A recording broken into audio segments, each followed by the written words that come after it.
네, 반갑습니다. 고원입니다. 오늘은 뉴욕 증시를 분석드리는 시간을 갖도록 하겠습니다. 금요일 증시는 전반적으로 좀 하락 마감했습니다. 에너지 가격이 좀 상승하면서 전반적으로 증시에 좀 투심을 불러일으켰고요.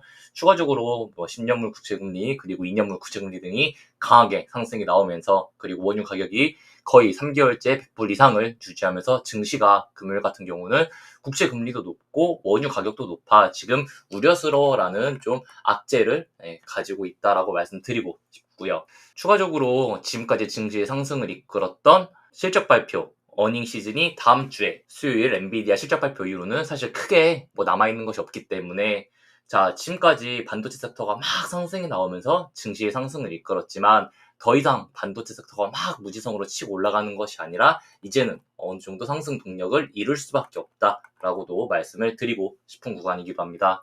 추가적으로 이렇게 증시가 상승이 나올 때 증시의 유동성이 풍부하지 않았다라는 게 제일 큰 문제점이에요. SPY 기준에서 보시면 아시겠지만 3월 말부터 지금 5월 거의 중순까지 상승이 나오는 데 있어서 거래량이 평균 대비해서 정말 적게 나왔다라고 볼 수 있고요. 지수는 새롭게 신고가를 위해서 향해 나아가고 반도체 섹터도 모두 웬만하면은 신고가를 달리고 있는 구간에서 반도체 이외에 우주항공을 제외하면은 사실 나머지 섹터들은 종고점 구간까진 도달도 못했다라는 것도 리스크고요. 추가적으로 비트코인만 보더라도 유동성이 충분했던 시기에 거래량 대비해서 지금 거래량이 현저히 낮다라는 것은 사실 지금 구간에서 유동성이 막 들어오면서 증시가 부양될 거야 라고 기대하기 어렵다라는 거죠. 즉 우리가 4월 달에 어떤 기대를 가지고 있었어요?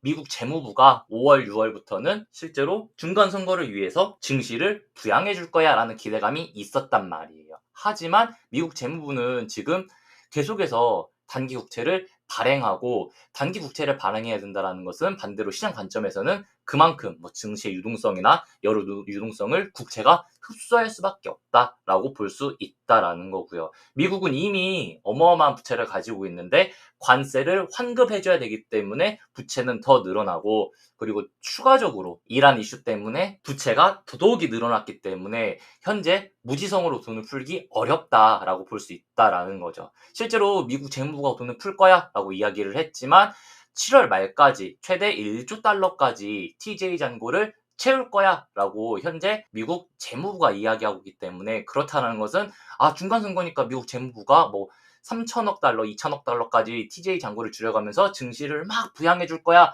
라는 기대감이 없다라는 거죠. 그러면은 3월, 4월, 5월 쉬지 않고 올라왔던 증시는 실제로 5월, 6월 유동성이 부족할 수밖에 없다라는 게 지금의 이슈입니다. 추가적으로 미국 30년 국채금리는 이미 5%를 돌파하면서 어마어마하다라는 거예요. 이렇게 금리가 높아진다라는 것은 결국 금리 인하 가능성도 줄어들고 추가적으로 여러 가지 악재들이 존재한다라고도 말씀드리고 싶습니다. 실제로 현재 금리 인하 기대감은 2027년도까지 전혀 금리 인하를 시장이 반영하지 못하고 있고요. 반대로 27년도 1월부터는 금리를 인상할 거야까지 나오고 있기 때문에 이제는 증시가 무조건 실적 좋으니까 올라갈 거야. 이란 호르무즈 해협 열리면 무조건 올라갈 거야. 이란 종전 이슈 넣으면 올라갈 거야 라는 기대감이 사라지고 있다라는 거죠. 이란의 호르무즈 해협이 열린다고 한들 원유 가격이 당장 60불, 50불까지 내려오고 당장 인플레이션이 완전히 해소되는 것이 아니라 호르무즈 해협이 당장 오늘 열리더라도 정상화되기까지는 최소한 4에서 5개월 정도 걸린다라고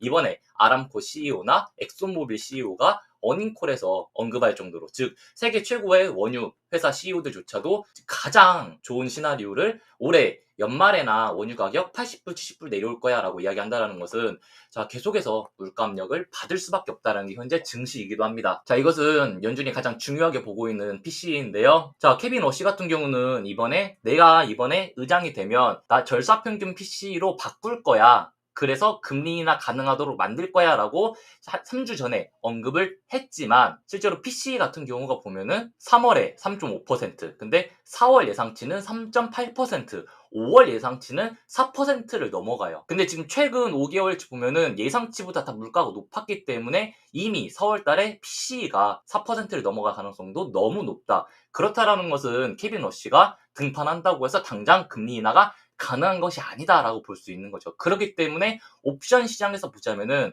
IWM이라고 해서 이게 러셀 2000의 ETF거든요. 여기에 어마어마하게 풋옵션이 지금 들어와 있는 것을 볼 수 있어요. 다 풋옵션이죠. 사이즈도 크고 프리미엄도 커요. 그리고 이런 내용들은 멤버십 통해서도 SPY 풋옵션이 15일에도 들어왔다. 14일, 13일에도 IWM 러셀 2000의 풋옵션이 계속 들어오고 있다. 증시가 다음 주에는 상승이 어려울 수 있다라고 계속해서 말씀드린 부분도 있습니다. 즉 금리나 기대감 사라지고 있고 물가는 올라가고 있는데 케빈 허씨가 나온다라고 해서 당장 금리를 내려줄 것이 아니라면 당연히 언급드린 것처럼 각종 성장주, 기술주들이 먼저 타격을 받을 수밖에 없다. 그래서 금요일에 반도체 섹터를 포함해서 양자 섹터 등 뭐든 과하게 내렸다라고 볼 수 있습니다. 반도체 실적 나오잖아 라고 하지만 자, 우리가 객관적으로 보자라는 거예요. 퀄컴이 1분기 매출이 역대 최고치를 찍었나요? 2분기 가이던스가 역대 최고치를 찍었나요? 아니라는 거예요. 근데 데이터 센터 도입한대라는 기대감 하나로 어마어마하게 올라온 상태죠. 이것은 포엣도 동일해요. 포엣이 직전에 마벨이랑 계약 취소됐어 라고 한 뒤로 그보다 더 강하게 상승이 나왔는데 그럼 포엣이 지금 새로운 실적이 나오고 어마어마한 호실적이 나왔냐? 이런 것도 아니라는 거죠. 실제로 포엣은 5월 15일에 시작 발표가 나왔지만 매출은 전년 대비 증가했으나 순손실도 확대되었고 추가적으로 다음 분기 가이던스는 제시하지도 못했다라는 거예요. 그럼에도 불구하고 기대감의 상승들이 나온다는 것은 현재 반도체 섹터가 어마어마하게 과열권이다라고도 감히 말씀드릴 수 있습니다.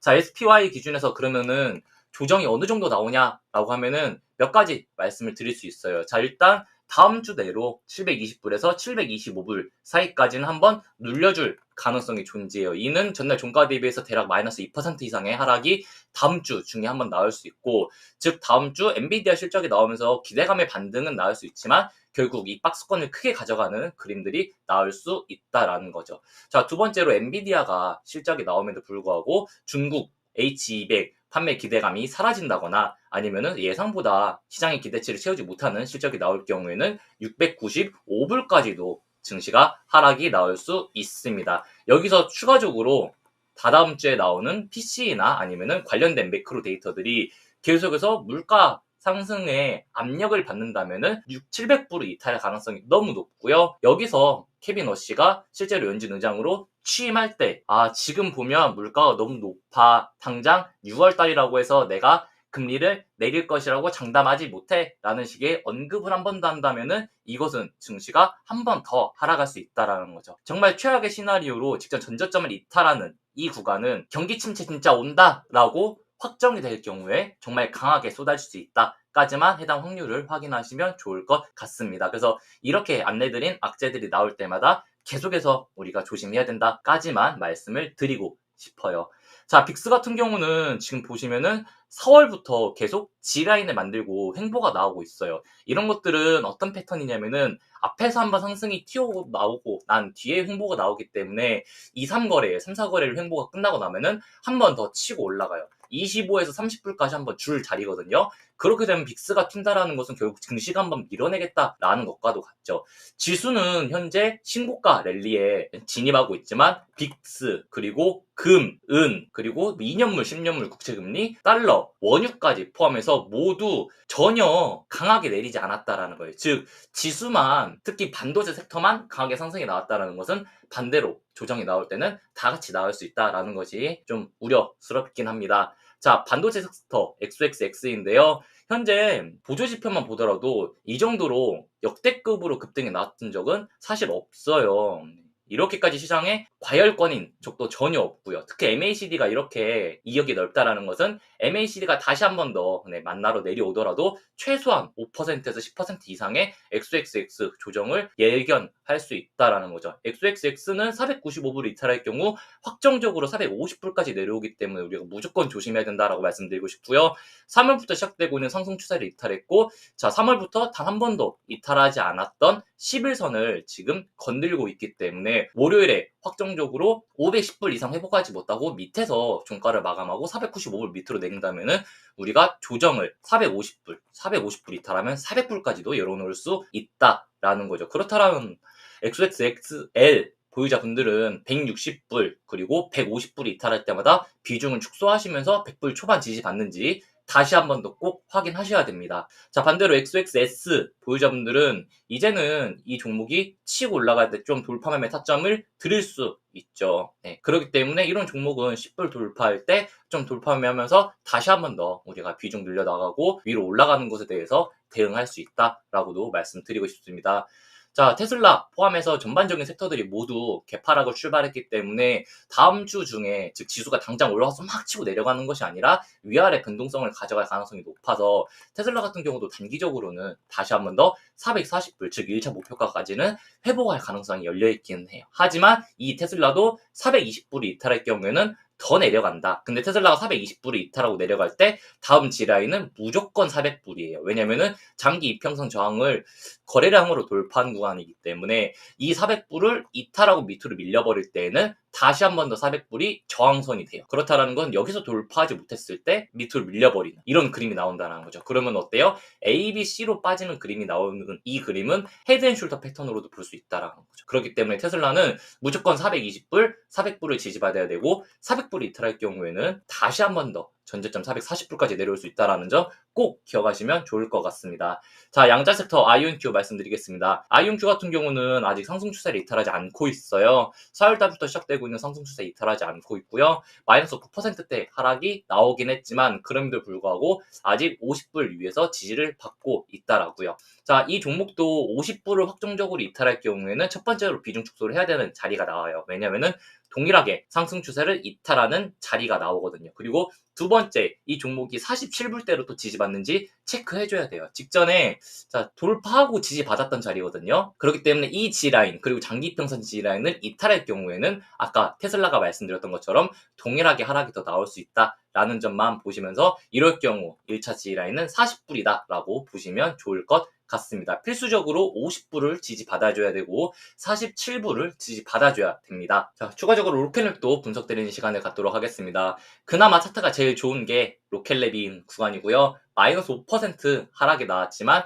그럼에도 불구하고 6월 10일경에 스페이스X 상장 이슈가 남아있기 때문에, 그리고 실적이 워낙 좋았기 때문에 증시가 강하게 밀어낼 가능성보다는 G라인을 만들 가능성이 존재하고요. 그럼에도 불구하고 로켓랩도 120불을 이탈할 경우에는 단기적으로는 100불에서 105불까지 한번 눌림이 나올 수 있기 때문에 이 점은 우리가 주의하자. 하지만 G라인을 받는다면은 한 번 더 상승을 도전할 것이고, 반대로 상승이 제한적인다라면 이 종목 역시도 기간적으로 행보가 길어질 수밖에 없는 자리라는 거죠. 그래서 일단 스페이스X 같은 경우 상장 기대감이 남아있는 구간이기 때문에 자, 100불까지는 눌림이 나와도 직전 종고점 위를 지지받는다면 종고점 눌림 상승으로 보는 것이 조금 더 타당하다. 하지만 절대 100불, 105불 이탈하면 안 되는 종목이 로켓랩이다까지만 우리가 보시면 될 것 같습니다. 정말 많은 분들이 최근에 반도체 석사가 올라서 반도체 종목들 많이 가지고 있을 텐데, 자, AMD도 좀 추가적으로 분석을 드리자면은 AMD 역시도 지금 매우 과열권에 올라와 있는 상태이긴 해요. 이렇게 지금 갭상승을 두 번 띄워놓은 상태에서 뭐 과거에도 갭상승들 존재하고 있기 때문에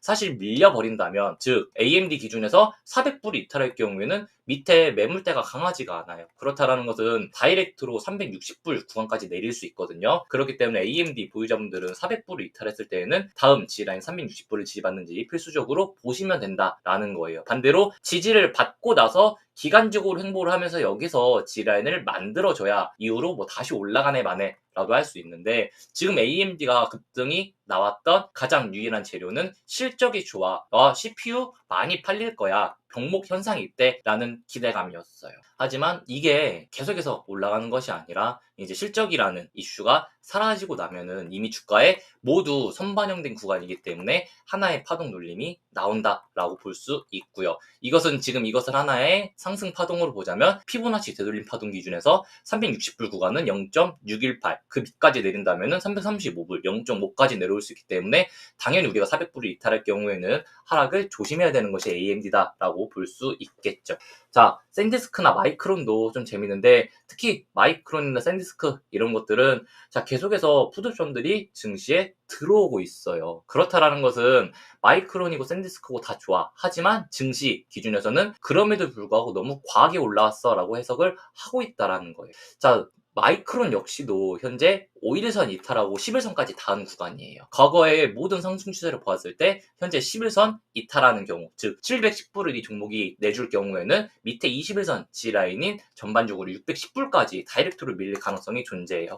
자, 말도 안 돼. 이 종목 실적 정말 좋잖아 라고 이야기할 수 있지만 여기서 조정이 나오더라도, 즉 하나의 눌림이 출현했을 때 하나의 눌림이 자 610불이면 피보나치 G라인 618 정도까지 볼 수 있겠죠. 그렇다라는 것은 실제로 눌림이 나올 수도 있겠구나, 다음 주 내로 710불 이탈하는지 체크해야겠구나 라고 보시면 된다라는 거예요. 아까 말씀드렸던 것처럼 반도체 섹터 실적이 좋아 라는 기대감이 있기 때문에 눌리면 오르고 라는 무빙은 나올 거예요. 하지만 지금 계속 말씀드리는 것처럼 풋옵션을 이렇게 큰 손들이 강하게 매수를 해놨다면은 직전에 막 이렇게 치고 올라갔던 이런 상승세가 또 당장 실시간으로 나오기 쉽지 않다라는 거예요. 추가적으로 저렇게 급등하기 위해서는 뭐 호르무즈 해협이 개방됐다 이 정도가 아니라 추가적으로 더 어마어마한 호재가 나와줘야 되고요. 미국과 중국이 이번에 협상을 했지만 기대감 대비해서 정말 나온 게 전혀 없죠. 뭐 엔비디아 H200을 판매한 것도 아니고 테슬라가 FSD를 추가적으로 뭐 더 한 것도 아니고, 그렇기 때문에 시장에 호재가 하나 더 사라졌다라고 볼 수 있고요.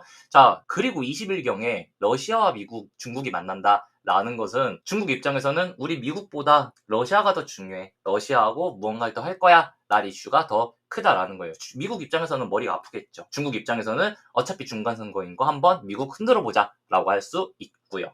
샌디스크는 현재 구간에서 상승 추세를 지지받는 구간으로 마감을 했지만 이 종목 역시도 1300불 이탈할 경우에는 결국 1000불대까지 한번 줄 수밖에 없다라는 것이 제가 보고 있는 그림이기도 합니다. 이미 하나, 둘, 셋, 넷, 다섯, 즉 상승 5파동을 종결 지어놓은 구간이기 때문에 동일하게 이 하나의 상승 파동을 피보나치를 그려보면은 되돌림 파동이 최소한 1000불까지는 나와주지 않을까라고 볼 수 있죠.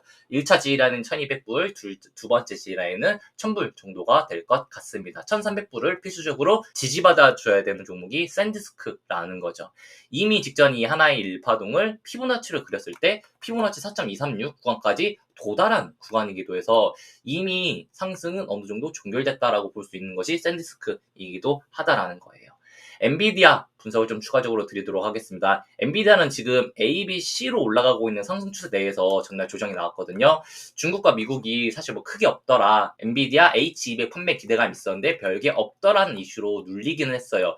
하지만 엔비디아가 당장 상승 추세를 이탈하고 눌리고 있는 것이 아니기 때문에 엔비디아는 220불 이탈하는지 체크하셔야 되고요. 220불과 210불 이 두 구간을 내줄 경우 엔비디아는 다시 한번 200불까지 내려올 수밖에 없다. 우리가 이렇게 좀 보고 있어요. 추가적으로 수요일 장 마감하고 엔비디아 실적 발표인데, 엔비디아가 수요일 장 마감할 때 210불 아래에서 종가를 마감할 경우에는 뭐 확정적으로 200불이 이탈한다라고 보셔도 될 수 있는 자리입니다. 왜냐면은 이 현재 진행되고 있는 해당 이 녹색의 빗각 추세의 지지라인이 전반적으로 210불 정도가 될 가능성이 높아요. 근데 이 빗각 추세이자 직전에 종고점 구간을 이탈하고 눌려버린다면 당연히 회복하지 못하고 눌리는 자리가 나올 수 있겠죠. 자, 그렇기 때문에 마지막으로 정리드리자면 현재 확률상으로 막 강하게 전저점까지 이탈한다라고 100% 말씀드릴 수 있는 구간은 아니지만 21선 지라인이 이탈하고 엔비디아 실적이 예상치를 부합하더라도 중국 판매 기대량이 아직도 나쁘고 물가 상승 우려, 케빈 러시가 금리 인하가 올해는 어렵다라고 발언을 하거나 실제로 각종 언론이나 기관들이 이렇게 가다면 경기 침체 올 수 있어, 경기 둔화 올 수 있어 라는 이슈들이 터지기 시작한다면은 정말 이 상승분을 한 번에 메꾸는, 즉 우리가 작년에 24년도죠. 24년도 8월달에 얼마나 힘들었어요. 7월달, 8월달에. 그런 하락이 한번 나온 다음에 그 뒤에 재무가 7월 넘어서 돈을 풀 가능성 존재한다. 현재 뭐 우리가 4월달에 이야기했던 5월부터 미국이 돈 풀 거야, 증시 부양할 거야 라는 기대감은 현재 존재하지 않는다. 이 정도까지만 우리가 보시면 될 것 같습니다. 오늘 방송 여기서 마무리 좀 짓도록 하고요. 전반적으로 아직 뭐 아이온큐나 로켓랩 이런 것들은 상승 추세를 이탈하지 않고 있기 때문에 우리가 당장 무조건 100% 폭락한다 라고 보고 있진 않지만 그럼에도 불구하고 조심해야 되는 자리로 진입하고 있다 까지만 보시면 좋을 것 같아요. 네. SPY 기준에서 720불, 즉 전날 종가 대비해서 마이너스 2%는 다음 주 내로는 한번 하락이 나올 가능성 높다 까지만 보시면서 오늘 영상 여기서 마무리 짓도록 하겠습니다. 영상 시청해주셔서 감사합니다.